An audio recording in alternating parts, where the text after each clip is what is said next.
In July 2009, Nature Conservancy staff toured the Rick Evans Grandview Prairie Wildlife Management Area in southwest Arkansas. At 4,885 acres, Grandview Prairie is the largest Blacklands conservation site in the United States. The Blacklands, known for their fertile black soils, were formed as the Gulf of Mexico receded millions of years ago.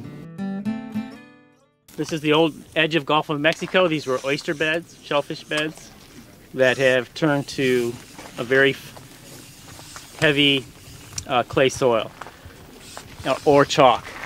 We'll probably see some oyster shells up here when we go.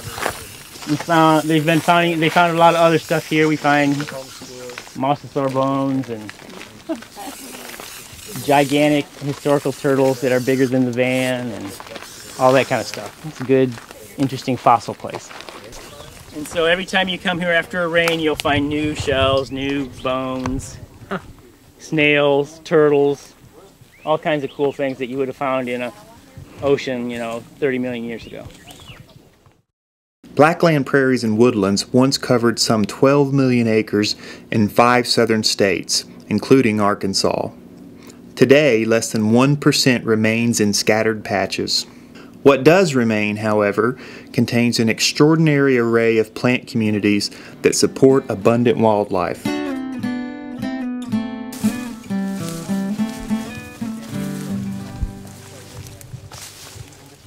This is gray-headed coneflower or yellow coneflower, Receded pinnata.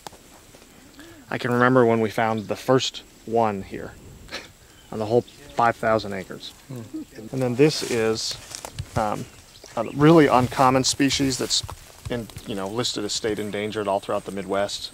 Prairie plant, Anosmodium molly is the scientific name. Anyone know this one? Rattlesnake master. So, rattlesnake master. Eryngium yuccifolium. They're not blooming yet, but they're going to be a blazing star, and so it'll be a big, tall, purple cylinder. The Nature Conservancy has teamed with the Arkansas Game and Fish Commission, which purchased Grandview Prairie in 1997, in restoring fire that historically swept through the landscape at regular intervals. These fires kept blackland forests open and controlled woody underbrush, which shades out wildflowers and other plants. So this is maybe 10 or 12 years worth of work. It's been burned the same number of times the prairie has been. It's very frequent, every other year. And we have also removed everything smaller than about 5 inches mechanically.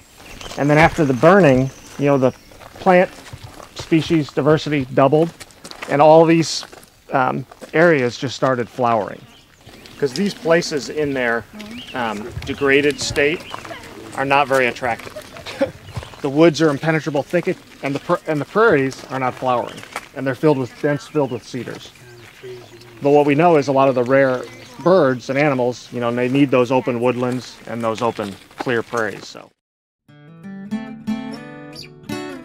In addition to the Arkansas Game and Fish Commission's Grandview Prairie, the Nature Conservancy owns several blackland prairie preserves.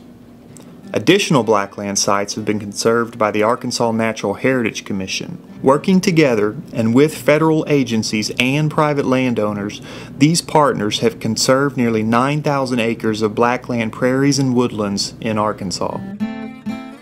It's just putting the puzzle pieces back together, acquiring land from interested landowners, transferring to the appropriate agencies that have their various wildlife management areas, natural areas, or nature preserves, and then also private landowners that are interested in conservation.